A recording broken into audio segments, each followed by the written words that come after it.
විනයදර භික්ෂූන් අතරින් අග්‍රස්ථානය ලැබූ උපාලි මහරහතන් වහන්සේ වෙනුවෙන් එදා පළමුවන ධර්ම සංගායනාවේදී ආසනයක් පනවන්නට යෙදුණා.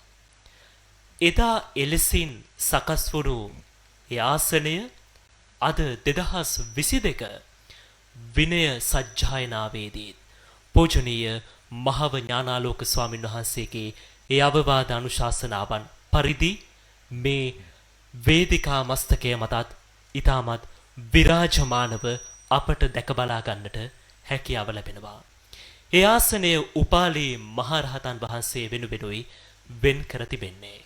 ඉතින් අපි දැන් සූදානම් වන්නේ ශාක්‍ය මුනීන්ද්‍රයන්න් වහන්සේගේ උතුම් සම්බුද්ධ ශාසනය තුල විනයදර භික්ෂූන් අතරින් අග්‍රස්ථානය ලැබූ උපාලි මහරහතන් වහන්සේ සාරාණීය පින්කමක් සාරාණීය ශාසනික කටයුත්තක් නිම වෙමින් පවතින මොහොත විනය පිටකය සජ්ජායනා කිරීමේ සාරාණීය පුණ්‍ය කර්මයක් සිදු වුණු අවස්ථාව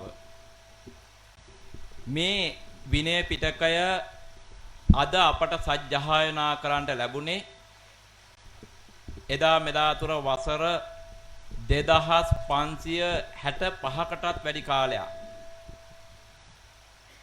පරපුරෙන් පරපුරට ගෙනවිල්ලා අපේ අතටපත් වුණු නිසා ඒ සඳහා කැප වුණේ විනයදර තෙරුන් වහන්සේලා. ඒ නිසා මේ සම්බුද්ධ ශාසනයේ ඉතිහාසයේ විනයදර තෙරුන් වහන්සේගේ භූමිකාව පිළිබඳව දැන හඳුනා ගැනීම අපි කාටත් ඉතාමත් වැදගත් වෙනවා. ලෞතර බුදු පියාණන් වහන්සේ විනයදරෙක් හඳුනාගත්තේ විනයදරෙක් විය යුත්තේ කුමන සුදුසුකම් සපුරාගත් භික්ෂුවක් ගැනද කිව්වේ.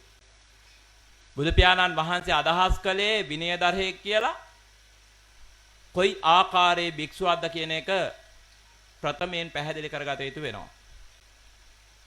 සුත්ත සුත්තානුලෝම ආචාර්යවාද අත්නෝමැති කියන මේ සතරාකාරයේ චතුර්විධ විනය ණය දන්නා වූ භික්ෂුවක් වෙන්නට ඕනේ කියලා කියනවා විනයදර භික්ෂුව. විනය පාළිය, විනයාර්ථ කතාව, ඒ වගේම විනය සතර මහා පදේශ සහ ආචාර්ය પરම්පරාව වෙන අත්නෝමැතිය. මේ සියල්ල හොඳින් ප්‍රගුණ කරගත්තු භික්ෂුන් වහන්සේ නමක් තමයි විනයදරයා කියලා හැඳින්වුනේ. ඒ විනයදරයා ප්‍රධාන ලක්ෂණ තුනකින් හඳුනාගත හැකි වෙනවායි කියලායි විනය සඳහන් වෙන්නේ. සුත්තංචත් ස්වාගතං හෝති සුප්පවත්ති සුවිනිචිතං සුත්තසෝ අනුභ්‍යංජනතෝ.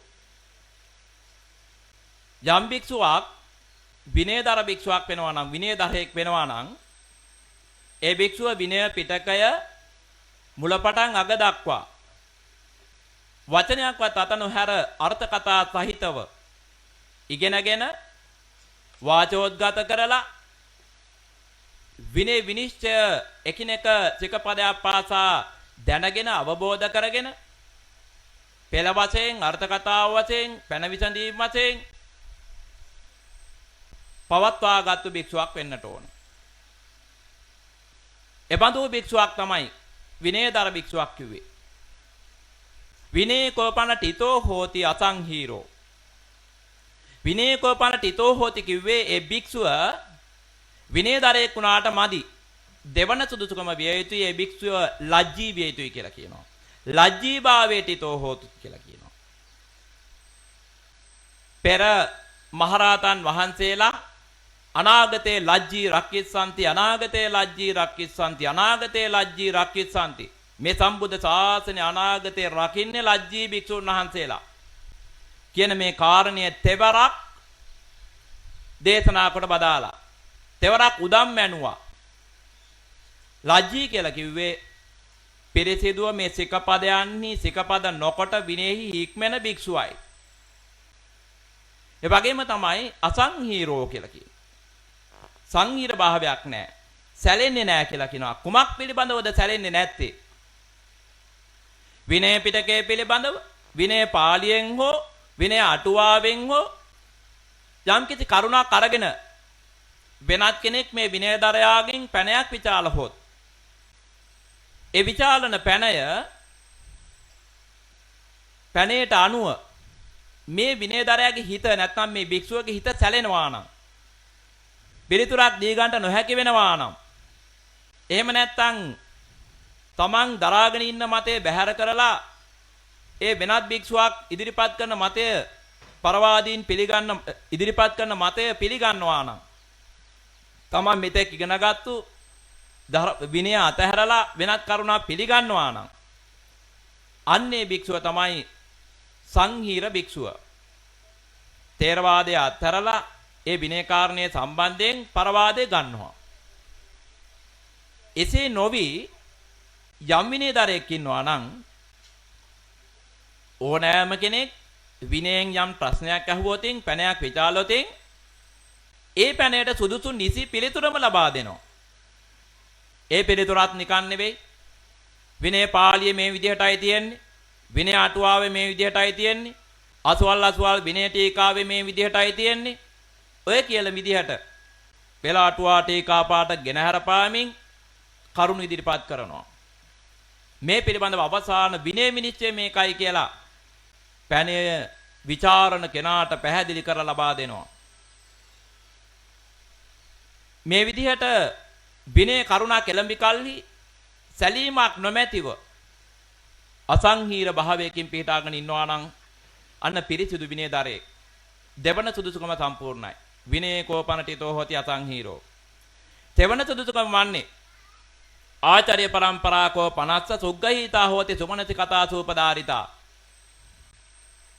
අදුරු පරපුර පිළිබඳව සියලු තොරතුරු මනාකොට දැනගෙන දරාගෙන සිටින්නා වූ භික්ෂුවක් වෙන්න ඕන. එතකොට හිතෙන්න පුළුවන් කෙනෙකුට ආචාර්ය පරම්පරාවේ නාම ලේඛනය විය හැකියි කියලා. මෙතනදී කිව්වේ නාම ලේඛනය පමණක් නොවේ. ඒ ආචාර්යයන් වහන්සේ අදාළ විනය කාරණේ පිළිබඳව කුමක්ද දේශනා කරලා තිබෙන්නේ ප්‍රකාශ කරලා තිබෙන්නේ. මේ විනයදාර භික්ෂුවගේ ලක්ෂණය තමයි අදුරු පරපුරේ තමන්ගේ මතය බැහැර කරලා තමන්ට හිතට එන මේ ඕනෑම විනය කාරණයක් සම්බන්ධයෙන් තමන්ගේ හිතට එන පුද්ගලික මතය අත්වනෝමතිය අත්හැරලා ආචාර්ය පරම්පරාවේ පැමිණි මතයට ගරු කරනවා. අත්වනෝමතින් පහය ආචාර්ය සෝද්‍යාවත්තා හොති කියලා කියනවා. ඒ විනයදාරය ඒ විදිහට යම්කිසි විනය කාරණයක් විචාලහම ඒ විචාරණ විනය කාරණේ පිළිබඳව තමන් දරන මතය කුමන අදුරු පරපුරකින්ද පැමිණියේ. උපාලි මහරහතන් වහන්සේ මේ විනය කාරණේ පිළිබඳව මෙහෙමයි කියලා තියෙන්නේ. අර්ථ කතාව තුළ මේ විදිහටයි කියලා තියෙන්නේ. මහා සුම්ම තෙරුන් වහන්සේ මේ විදිහටයි කියලා තියෙන්නේ. අසවල් ටීකාචාර්යයන් වහන්සේලා මේ විදිහටයි කියලා තියෙන්නේ. මේ විදිහට කරුණු ඉදිරිපත් කරන්න පුළුවන්කම තිබෙන්නට ඕන. ඒ කාරණය තමන් අනුපිළිවෙලින් මේ විනය කාරණය මම ඉගෙනගෙන තිබෙන්නේ මගේ ගුරුවරයාගෙන් මෙන්න මේ විදිහට. ඒ ගුරුවරයා උන්වහන්සේගේ ගුරුවරයාගෙන් ඉගෙනගෙන තියෙන්නේ මේ විදිහට. ඒ ගුරුවරයා උන්වහන්සේගේ ගුරුවරයා විසින් ඉගෙනගෙන තියෙන්නේ මෙන්න මේ විදිහට. මේ උපදේශය තමයි ලැබිලා තියෙන්නේ. ඔය විදිහට අදුරු පරපුරේ අදුරු උතුමන් වහන්සේගෙන් අදුරු උතුමන් වහන්සේට ආපස්සට අරගෙන ගිහිල්ලා උපාලි මහරහතන් වහන්සේ දක්වාම අදුරු පරම්පරාව කියන්නට පුළුවන් වෙන්නට ඕන. ඒ වගේම නැවත අනෙක් පැත්තට ගත්තොත් ඒ උපාලි මහරහතන් වහන්සේට මේ විනය ලැබුණේ සම්මා සම්බුදුරජාණන් වහන්සේගෙන්. සම්මා සම්බුදුරජාණන් වහන්සේගෙන් මේ විනය උපාලි මහරහතන් වහන්සේ ලබාගත් ප්‍රථම ධර්ම සංගායනාවේදී සංගායනා කාරක සංගීතකාරක මහරහතන් වහන්සේලාට ඉදිරිපත් කරලා සභා සම්මත කරගත්තා. සංගායනාවට ලක් කරනු ලැබුවා. ඉන් අනතුරුව උපාලි මහරහතන් වහන්සේගෙන් දාසක සෝනක සිග්ගවාදී පරපුරෙන් නැවත මගේ ගුරුදේවයන් වහන්සේ වෙතට මෙන්න මේ විදිහට මේ විනය කාරණේ පැමිණලා තියෙනවායි කියලා අසංහිරව කියන්න පුළුවන් වෙන්න ඕනේ. ඒකයි ආචාර්ය පරම්පරාකෝ 50 සුග්ගහිතා හෝති සුමනති කතා සූපදහරිතා කියලා කිව්වේ. අදුරු පරපුරේ තේරවාදයේ කුමන ආකාරයකින්ද කියවුනේ කියලා පැහැදිලිව ප්‍රකාශ කළ හැකි තත්වයක් යම් භික්ෂුවකට තියෙනවා නම් ඔහු විනයදරේ. ඔය කියන කරුණු තුන සුත්ත-සුත්තානුලෝම ආචාර්යවාද අත්නෝමැති කියන චතුර්විධ විනය ණය දැනගෙන මේ කියන ලක්ෂණ තුනෙන් සමන්වාගත වුණොත් යම් භික්ෂුවක් ඒ භික්ෂුව විනයදරේක කියලා කියනවා. ලෝතර බුදු පියාණන් වහන්සේ අදහස් කළේ ඒ බඳු විනයදර භික්ෂුවක්. ඒ බඳු විනයදර භික්ෂුවක් තමයි උපසම්පදා විනය කර්මය කරන්නට ප්‍රධානත්වය ගන්නට සුදුසු වන්නේ. ප්‍රත්‍යන්ත දේශේහි උපසම්පදාව අනුදැන වදාරනකොට විනයදර පංචමේන ගණේන උපසම්පාදේ තබ්බං. විනයදරයා පස්වැනි කොටගත් පස්නමක් වූ සංඝයා විසින් උපසම්පදාව කළ යුතුයි කියලා කියනවා. මෙතන පමණක් නොවේයි සෑම විනය කර්මයක්ම බුද්ධ ශාසනයේ විනයදරයේ මුල් කරගෙනමයි කළ යුතු වන්නේ. දැන් උපසම්පදා විනය කර්මයේ යම් අඩුවක් සිදු වුණොත් ඊළඟ උපසම්පදාව ලබන භික්ෂුන් වහන්සේලාට උපසම්පදාව හරියට ලැබෙන්නේ නැහැ, පිරිසුදු ලැබෙන්නේ නැහැ.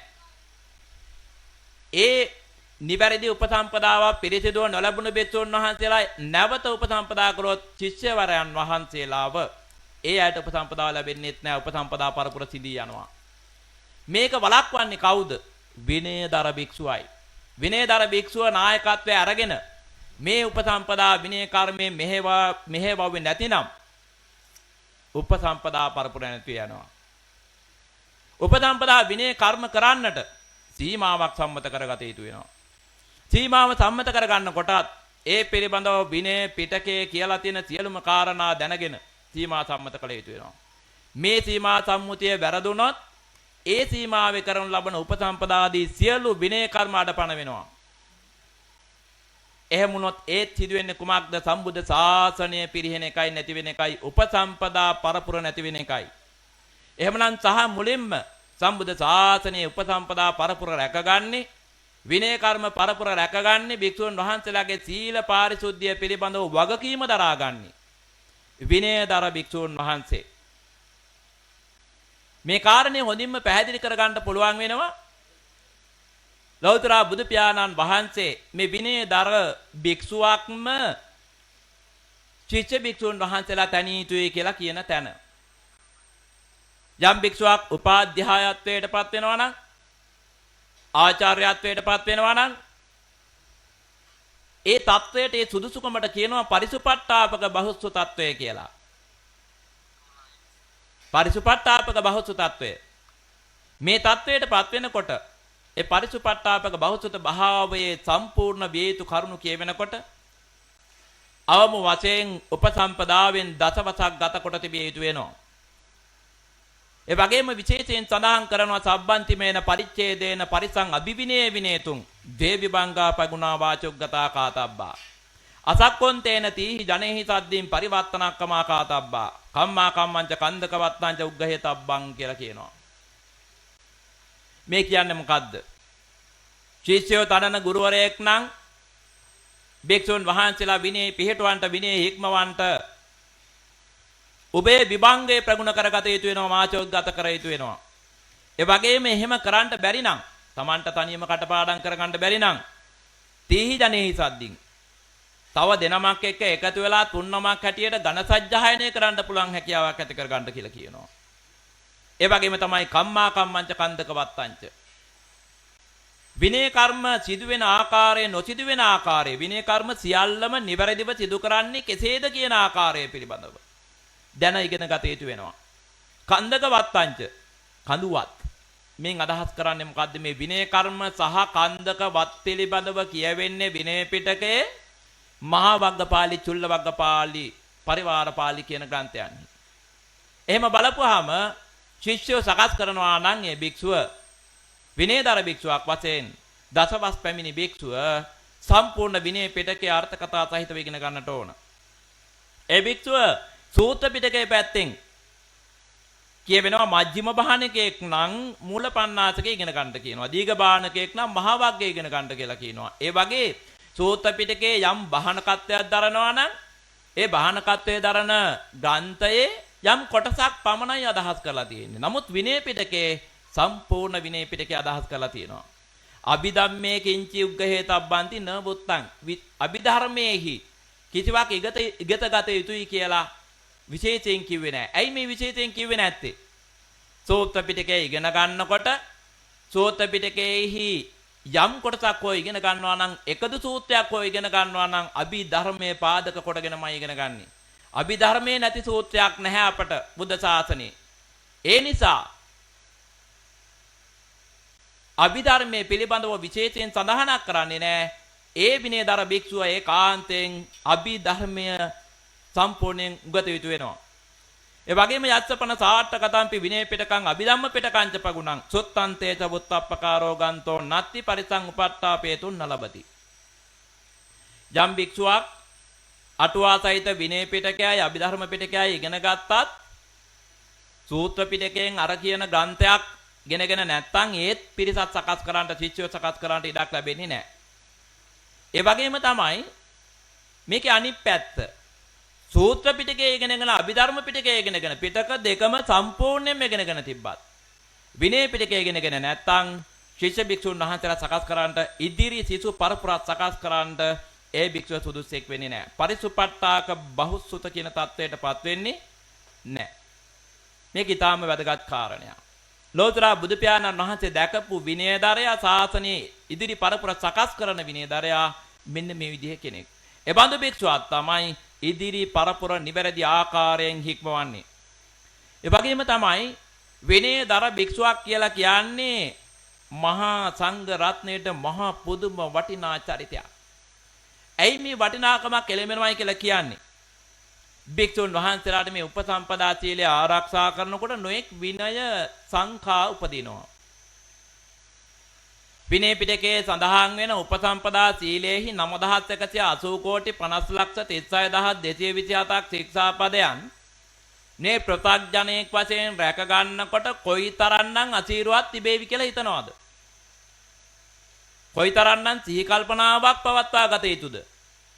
මේ தත්ත්වයේ තුලදී සිදුවෙන සිකපද පිළිබඳව Tamanට සංකා ඇති වෙනවා. සිදුවෙන ඇවත් පිළිබඳව සංකා හට ගන්නවා. ඒ සංකා විසඳ ගන්න එකම පිහිටවන්නේ විනයදරයා. අර්ථ කතා සහිත විනය පිටකය හදාල භික්ෂුවමයි විනයදරයාමයි මේ භික්ෂුන් වහන්සේලාට පිහිට වෙන්නේ. ලෞතර බුදු පියාණන් වහන්සේ ජීවමාන අවදීයේදී බාරුකච්ච ප්‍රදේශයෙන් පැවිදි වෙච්ච ස්වාමින් වහන්සේ කෙනෙක් යම්කිසි වරදක් සිදු වුණාය කියලා හිතනවා. ඒ ස්වාමින් වහන්සේ වරදක් සිදු වෙලා නැතිව, අවතක් සිදු වෙලා නැතුව අවතක් සිදු වෙනවායි කියලා හිතනවා. එහෙම හිතලා කල්පනා කරනවා මම පරාජිකයි. මම උපසම්පදාට සුසු නැහැ. මම දැන් සිවුරු හැර යනවා කියලා හිතාගෙන තමන්ගේ ගම් ප්‍රදේශයට බාරුකච්ච ප්‍රදේශයට ගමන් කරමින් ඉන්නවා දැන්. ඒ අතරතුරේදී උපාලි ස්වාමින් වහන්සේ මුණ ගැහෙනවා. විනයදර තෙරුන් වහන්සේලා අග්‍රස්ථානය ලැබපු විනයදරයන් අතර අග්‍රස්ථානය ලැබපු උපාලි මහරහතන් වහන්සේ අතරමඟදී මුණ ගැහිලා මේ භික්ෂුවගෙන් අහනවා කොහෙද වඩින්නේ? කාරණිය දැනගන්න ලැබුණාම උපාලි මහරහතන් වහන්සේ කියනවා ඔතන ඇවතක් නැහැ. ඔබ පරාජිකාටපත් වෙලා නැහැ. ඔබ ඇවතින් නිදහස් කියලා ප්‍රකාශ කරනවා. භාග්‍යතුන් වහන්සේ මේ කාරණේ අහලා ඒ වෙනකොට බුදුරජාණන් වහන්සේ මේ කාරණේ මේ විදිහට අනුදැනව දාරලා තිබිච්ච එකක් නෙමෙයි. මේක බුදුරජාණන් වහන්සේ අහලා උපාලි මහරහතන් වහන්සේට මේ තරම් දක්ෂ වැඩක් කළා. බුදුරජාණන් වහන්සේ දේශනා කරපු විනය ණය ක්‍රමය අනුව විනය කාරණයක් විනිශ්චය කළා. ඒ නිසා උපාලි මහරහතන් වහන්සේ විනයදර භික්ෂුන් වහන්සේලා අතර අගතනතුරටපත් කරනවාය කියලා අගතනතුර ලබා දුන්නා. හිතලා බලන්න මේ විනය විනිශ්චය කිරීමේ වටිනාකම කොච්චරද කියලා.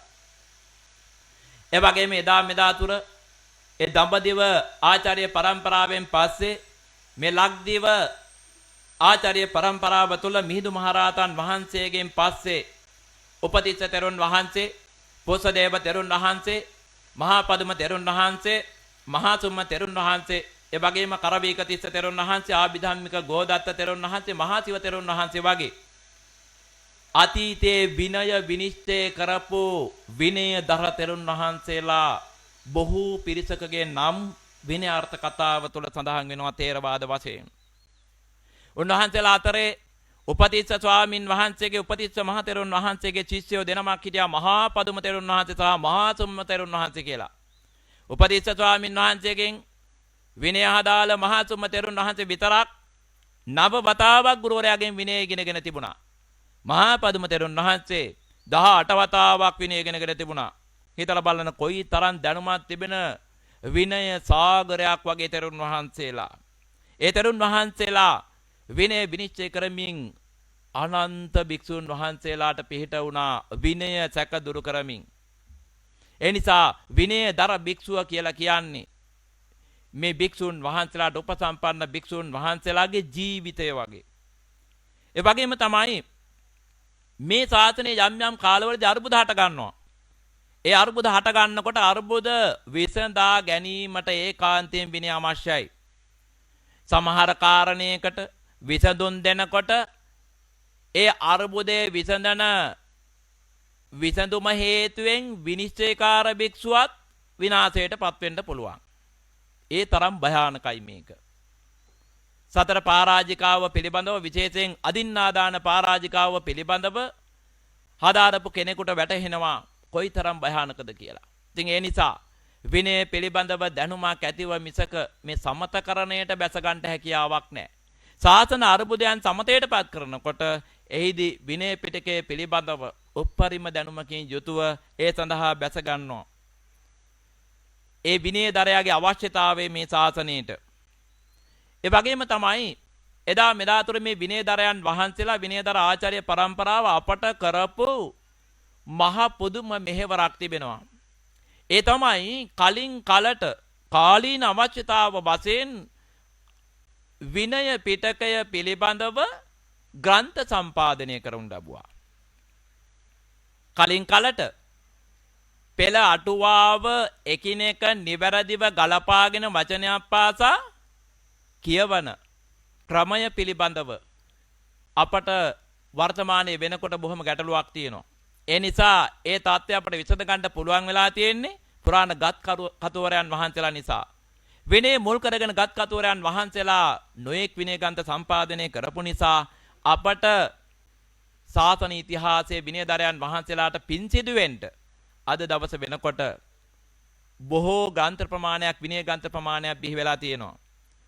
ඒ අතරේ විශේෂයෙන් අනුරාධ ප්‍රයෝගයෙන් අනතුරුව විනය පිටකයේ සඳහා ලියවුණු විනය ටීකා ග්‍රන්ථ පිළිබඳව විශේෂයෙන් සිහිපත් කළ යුතු වෙනවා. ඒ ටීකා ග්‍රන්ථයන් සම්පාදනය කරපු සාගරමති සාරිපුත්ත තෙරුන් වහන්සේ, එවැගේම වජිරබුද්ධ ටීකාචාර්යයන් වහන්සේ, එවැගේම චෝලිය කස්සප මහ තෙරුන් වහන්සේ, එවැගේම විනයාලංකාර ටීකාචාර්යයන් වහන්සේ කියන මේ ටීකාචාර්යයන් වහන්සේලා විනය පිටකයේ අර්ථ කතාව සමග ගලපලා විවරණය කළ නිසා තමයි අපට අද වෙනකොට මේ විනය පිටකේ නිවැරදිව ඉගෙන ගන්න පුළුවන්කම ලැබුණේ.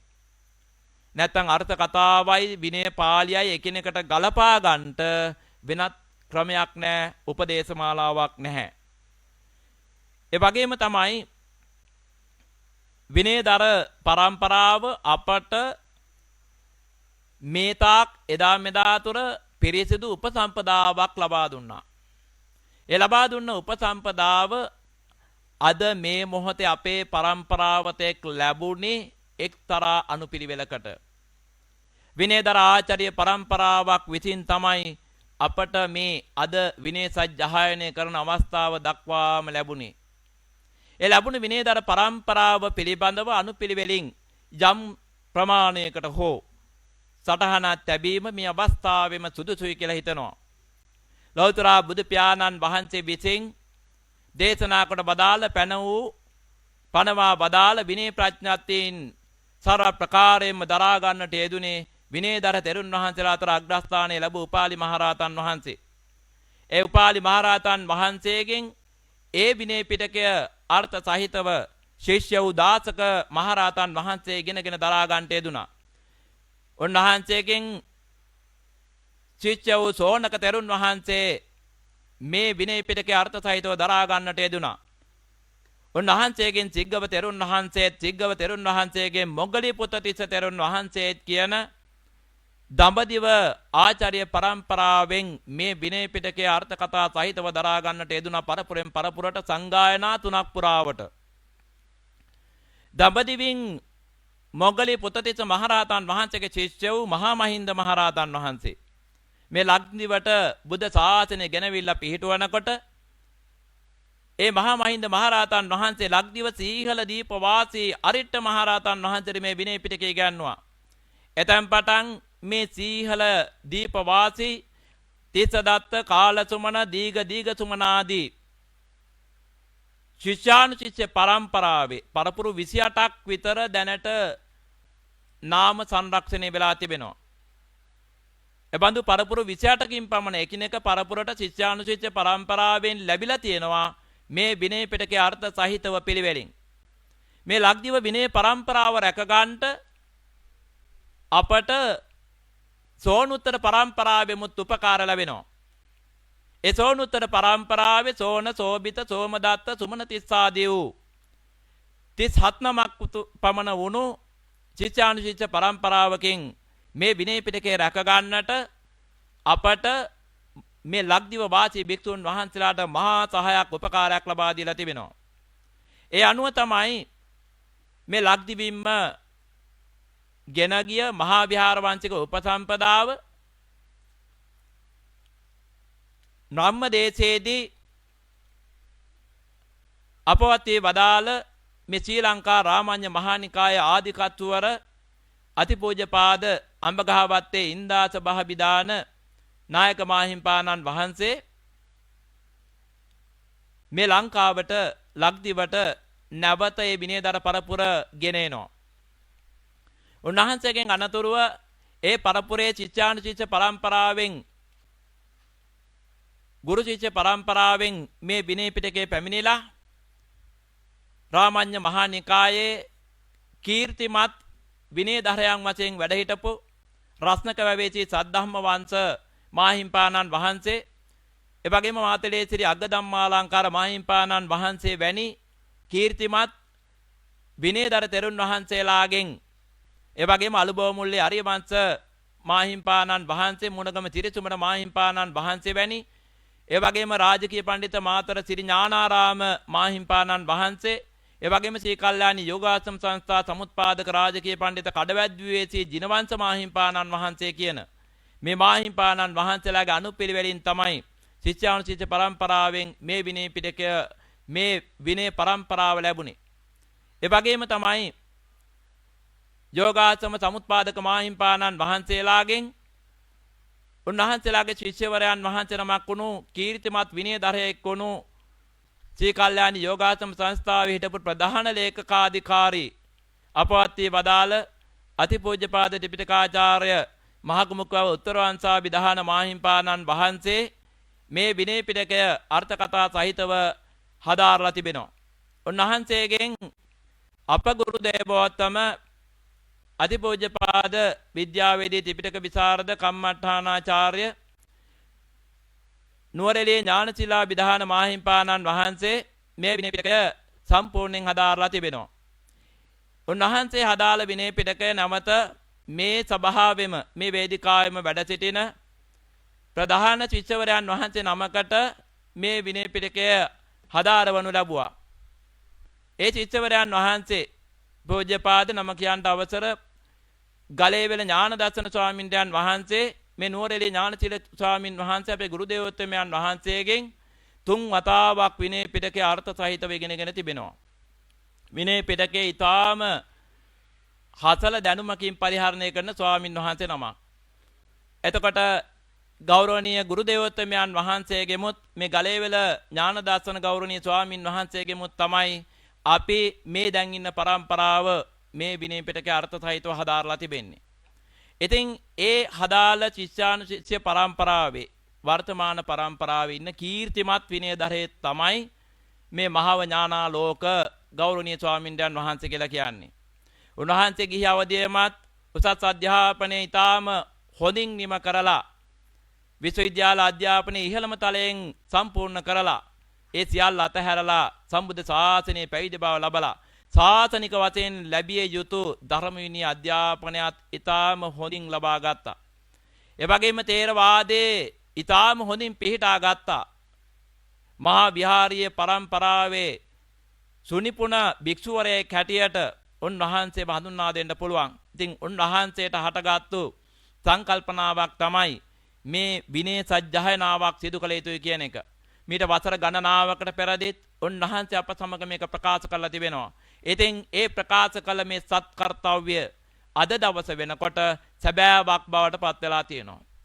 ඒ නිසා විශේෂයෙන් මේ අදුරු පරපුරේ විනයතර පරම්පරාවේ ගරු කටයුතු පූජ්‍යපාද මහව ඥානාලෝක ස්වාමින්දයන් වහන්සේටත් විශේෂයෙන් මේ කරගෙන යන සත්කර්තව්‍යයන් চিරාත් කාලයක් කරගෙන යන්නට ශක්තිය ධෛර්ය වාසනාව ඒකාන්තයෙන්ම ලැබේවා සැලසේවා කියන ප්‍රාර්ථනය ආශිර්වාදයක් සිද්ධ කරමින් ඒ වගේම විශේෂයෙන් අද මේ මොහොතට මේ සත්කර්තව්‍ය සඳහා අපහසුතාව නොබලා වැඩම කොට වදාළ මහා විහාරවංශික ශ්‍රී ලංකා රාමඤ්ඤ මහා නිකායේ අතිපූජ්‍ය මහා නායක මාහිමිපාණන් වහන්සේ වරප්‍රමුඛ මේ ගෞරවනීය වැඩිහිටි ස්වාමින් වහන්සේලා සමසිර දෙනාටමත් ගෞරව නමස්කාර පූර්වක ස්තුතියත් පිරිනමමින් මේ අනුශාසනාව මෙතකින් නවත්වනවා.